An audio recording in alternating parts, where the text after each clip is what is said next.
അപ്പോൾ ശിക്ഷാകൽപ്പം. 2 വ്യാകരണം. അതിനെപ്പറ്റി പറയാൻ പോണ്ടാട്ടോ, പറയാൻ പോയി കഴിഞ്ഞാൽ പിന്നെ നമ്മൾ അതിലായി പോകും 7 ദിവസവും. ഇത്ര വ്യാകരണം എന്ന് പറഞ്ഞാൽ വല്ലാത്തൊരു ശാസ്ത്രമാണ്. അത്ഭുതം അത്രയേ പറയുള്ളൂ, മഹാത്ഭുതം, വേറെ ഒരു വാക്കും പറയില്ല. പദനിഷ്പത്തിയുടെ ശാസ്ത്രമാണ്. എങ്ങനെയാണ് പദങ്ങൾ ഉണ്ടാവുന്നത്? 4 കാര്യങ്ങളേ ഉള്ളൂ.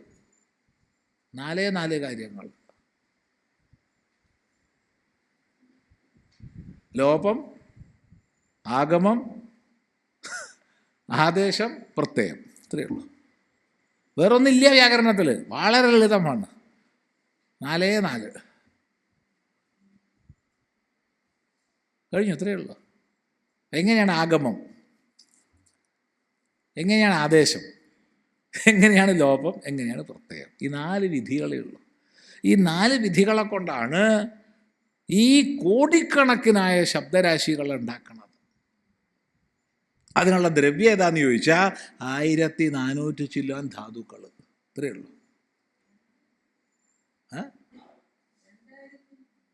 ധാതുക്കളോ? ഇല്ല, 1400 ചില്ലാനല്ലോ ധാതുക്കൾ. ഇത്രയേ ഉള്ളൂ അല്ലേ?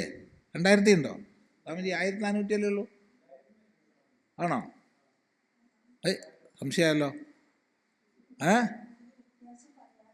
ധാതുക്കൾ 2400 ചില്ലുണ്ടോ? എന്നാൽ ശരി, ആയിക്കോട്ടെ. വായിച്ചിട്ടുണ്ടോ? സന്തോഷം. ശരിയാട്ടോ, ഭുവാദി തന്നെ കുറേ ഉണ്ടല്ലോ. ശരിയാ, ഭുവാദി തന്നെ 1000-ൻ്റെ അടുത്തുണ്ട്, 900-ൻ്റെ അടുത്തുണ്ട്. ശരിയാ, 2000 ചില്ല ഉണ്ടാവും.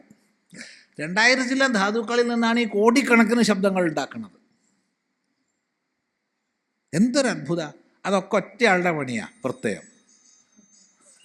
ഒറ്റയാളുടെ പണിയാണ്, പ്രത്യയം ചേർന്നിട്ടാണ്.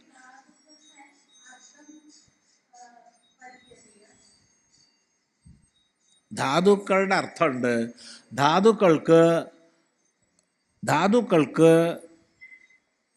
സാമാന്യ അർത്ഥം ആചാര്യൻ പറഞ്ഞു തരും.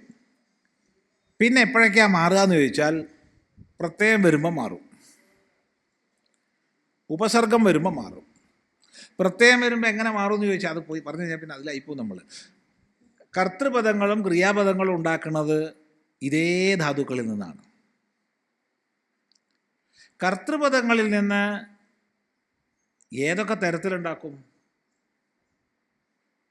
പലതരമുണ്ട്. അതിന് പ്രത്യേകങ്ങൾ ചേർത്ത് കഴിഞ്ഞാൽ അതിന് പ്രക്രിയകളുണ്ട്. ആ പ്രക്രിയകളിലൂടെ കടന്നു വരണം.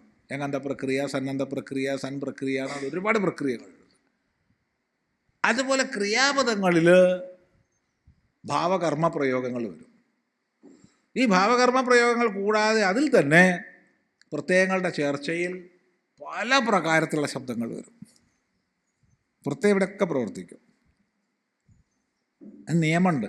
ആ നിയമങ്ങൾക്കനുസരിച്ച് ആഗമവും ആദേശവും ലോപവും വന്നു കഴിഞ്ഞാൽ ഈ ശബ്ദപ്രപഞ്ചം ഉണ്ടാവും. ഒരു മഹാത്ഭുതമാണ്, മഹാത്ഭുതം. പാണിനി മഹർഷിയുടെ ഒരു സൂത്രം അപ്പുറത്തേക്കും എടുത്തു വയ്ക്കാൻ നമുക്ക് പറ്റില്ല. ആ ക്രമത്തിലേ പറ്റുള്ളൂ. എല്ലാം പഠിച്ചോളണം എന്നില്ല, കുറയ്ക്കാം. പക്ഷെ അങ്ങോട്ടും ഇങ്ങോട്ടും വെച്ച് കഴിഞ്ഞാൽ തെറ്റും.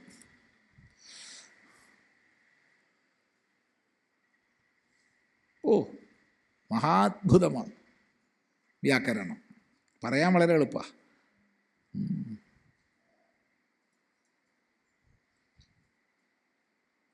ഏതായാലും ശബ്ദങ്ങളുടെ, പദങ്ങളുടെ നിഷ്പത്തിയാണ് വ്യാകരണം. വ്യാകരണത്തിൽ ഒരുപാട് ആചാര്യന്മാർ പ്രവർത്തിച്ചിട്ടുണ്ട്. ഐന്ദ്രം, ചാന്ദ്രം, കാശകൃഷ്ണം, ശാകടായനം, സ്ഫോടായനം, ആപിശലം തുടങ്ങി ഒരുപാട് വ്യാകരണങ്ങൾ ഉണ്ടായിരുന്നു അത്രേ സംസ്കൃതത്തിൽ തന്നെ. പക്ഷെ അധികവും ലുപ്തമായി പോയി. ചിലതൊക്കെ ഇപ്പോഴും ഉണ്ട്. എങ്കിലും എല്ലാവർക്കും സമ്മതമായതും സ്വീകൃതമായതും പാണിനീയമാണ്. അത്രേ പറയാൻ പറ്റൂ. പാണിനീയത്തിലും പരിഷ്കരണങ്ങൾ വന്നിട്ടുണ്ട്. പാണിനീയത്തിൽ പരിഷ്കരണം വരുത്തിയ പ്രധാന ആചാര്യൻ മലയാളിയാണ്, മേൽപ്പത്തൂർ നാരായണ ഭട്ടതിരി, പ്രക്രിയ സർവസ്വത്തിൽ. പാണിനിയെ ലഘൂകരിച്ച ആചാര്യനുണ്ട് മലയാളത്തിൽ നിന്ന്, AR രാജരാജവർമ്മ. ലഘൂകരിച്ചിട്ട് അല്ലല്ല, കേരള പാണിനി, അതാ സമ്മതിച്ചു. ലഘൂകരിച്ച ലഘുപാണിനീയമാണ്, ലഘുപാണിനീയം.